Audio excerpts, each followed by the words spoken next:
Welcome to our channel. Backing up WhatsApp to Google Drive protects your conversations and media from loss. Here's a simple way to set up automatic backups.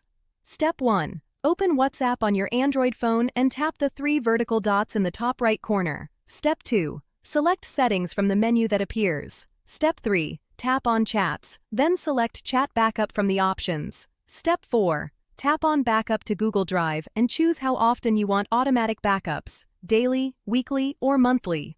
Step 5. Tap on the Google Account section and select the Google account where you want to store your backups.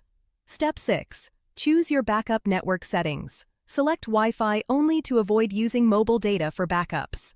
Step 7. Decide whether to include videos in your backup. Including videos increases backup size but preserves all media. Step 8. Tap the green backup button to create an immediate backup.